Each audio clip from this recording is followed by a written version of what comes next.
ಅದು ಅವ್ರು ಹೇಳಬೇಕು, ಮುಖ್ಯಮಂತ್ರಿಗಳು ಹೇಳಬೇಕು.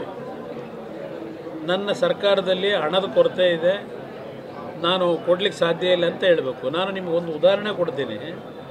2006 ಮುಖ್ಯಮಂತ್ರಿ ಇದ್ದಾಗ ಒಬ್ಬ ರೈತ ಆತ್ಮಹತ್ಯೆ ಮಾಡ್ಕೊಂಡಿದ್ದ. ಮನೆಯಲ್ಲಿ ಒಂದು ಗ್ರಾಮ ವಾಸ್ತವ್ಯ ಪ್ರೋಗ್ರಾಮ್ನಂತ ಅಲ್ಲಿ ಬೀದರ್ ಜಿಲ್ಲೆಗೆ ಹೋದಾಗ ಅಲ್ಲಿ ಪರಿಸ್ಥಿತಿಗಳು ನೋಡಿದೆ. ಬೀದರ್ ಜಿಲ್ಲೆನಲ್ಲಿ ಕಬ್ಬನ್ನು ಮಾರಾಟ ಮಾಡೋಕ್ಕಾಗದೆ ಹೊಲದಲ್ಲಿ ಒಣಗೋಗಿತ್ತು ಕಬ್ಬೆಲ್ಲ.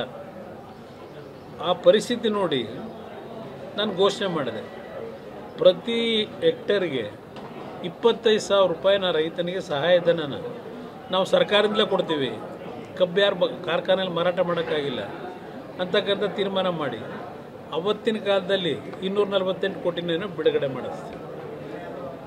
ಆಗಲೂ ಸಹ ನನಗೆ ಹಿಂಸೆ, ಎಲ್ಲಿದೆ ದುಡ್ಡು ಕೊಡಲಿಕ್ಕೆ ಅಂತೇಳಿ. ನನ್ನ ಬಜೆಟ್ಟು, ನಮ್ಮ ಸರ್ಕಾರದ ಬಜೆಟ್ಟು ಯಡಿಯೂರಪ್ಪ ಮುಖ್ಯಮಂತ್ರಿಗಳಿದ್ದಾಗ 34,000 ಏನೋ ಇತ್ತು. ಇಲ್ಲಿ ನಾನು ಅದಕ್ಕೆ ಹೇಳಿದ್ರು, ಮುಖ್ಯಮಂತ್ರಿಗಳಿಗೆ ಹೇಳಲಿ ನೀವು ಅಂತಲೇ ಈಗ ನಿಮ್ಮ ಮುಖಾಂತರ ಕಳಿಸ್ತಾ ಇರೋದು ಈ ಮೆಸೇಜ್ನ. ಅವತ್ತು 248 ಕೋಟಿ ಕೊಟ್ಟು ರೈತನ ಉಳಿಸ್ದೆ, ನಿಮಗೇನಾಗಿದೆ ಇದನ್ನು ಅವ್ರು ಕೇಳ್ತೀನಿ ನಾನು.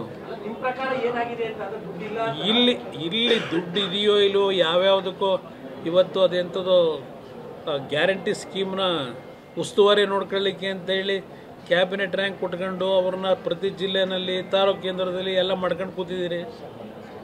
ಅವಶ್ಯಕತೆ ಏನಿದ್ದೀವೆಲ್ಲ, ದುಡ್ಡು ಇದೆ, ರಾಜ್ಯದಲ್ಲಿ ದುಡ್ಡಿನ ಕೊರತೆ ಇಲ್ಲ ನನ್ನ ಅಭಿಪ್ರಾಯದಲ್ಲಿ. ಇಲ್ಲಿ ಈ ನಾಡಿನ ಜನ ರಾಜ್ಯದ ಖಜಾನೆ ತುಂಬಿಸ್ತಕ್ಕಂಥದ್ರಲ್ಲಿ ನೀವೇ ಬರೀತೀರಿ, ದೇಶದಲ್ಲೇ ಮೊದಲನೇ ಸ್ಥಾನದಲ್ಲಿ ಇರ್ತಕ್ಕಂಥ ರಾಜ್ಯ ಇದು. ಇಲ್ಲಿ ಯಾವುದೇ ರೀತಿಯ ದುಡ್ಡಿನ ಕೊರತೆ ಇಲ್ಲ ನನ್ನ ಅಭಿಪ್ರಾಯದಲ್ಲಿ. ಇವರಿಗೆ ಆ ರೈತರ ಬಗ್ಗೆ ಕನಿಕರ ಇಲ್ಲ ಅನ್ನೋದು ನನ್ನ ಅಭಿಪ್ರಾಯ.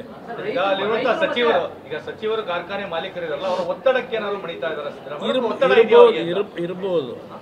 ಯಾಕೆಂದರೆ ಬೆಳಗಾವಿನಲ್ಲಿ ಆಲ್ಮೋಸ್ಟ್ ಆಲ್ ಎಲ್ಲ ಜನಪ್ರತಿನಿಧಿಗಳು ಒಂದೊಂದು ಕಾರ್ಖಾನೆ ಕಟ್ಕೊಂಡವ್ರೆ, ಕೆಲವರು 2-2, 3-3 ಕಟ್ಕೊಂಡವ್ರೆ. ಬೆಳಗಾವಿನಲ್ಲೇ ಸುಮಾರು 30ಕ್ಕೂ ಹೆಚ್ಚಿನ ಸಕ್ಕರೆ ಕಾರ್ಖಾನೆಗಳಿರೋದು. ಇಲ್ಲ, ಇರ್ಬೋದು. ನನ್ನ ಅಭಿಪ್ರಾಯದಲ್ಲಿ ಇವತ್ತು ಈ ರೀತಿ ರೈತರ ಬಗ್ಗೆ ಅಸಡ್ಡೆಯಿಂದ, ಬೇಜವಾಬ್ದಾರಿ ತಂದಿಂದ ನಡ್ಕೋತಾ ಇರ್ತಕ್ಕಂಥ ಸರ್ಕಾರದ ನಡವಳಿಕೆ ನೋಡಿದ್ರೆ, ಇವರು ರೈತರನ್ನ ಉಳಿಸ್ಬೇಕು ಅನ್ನೋದಕ್ಕಿಂತ ಹೆಚ್ಚಾಗಿ ಅಲ್ಲಿರ್ತಕ್ಕಂಥ ಜನಪ್ರತಿನಿಧಿಗಳ ಕಾರ್ಖಾನೆಗಳನ್ನು ಉಳಿಸಬೇಕು ಅಂತಕ್ಕಂಥದ್ದು ಇವ್ರ ಅಭಿಪ್ರಾಯ ಇದೆ ಅಂತ ನನ್ನ ಅಭಿಪ್ರಾಯ. ಇಲ್ಲ, ನಾನು ಕಾರ್ಖಾನೆ ಮಾಲೀಕರು ನಾನು ಕರೆದ್ರೆ ಬರ್ತಾರಾ?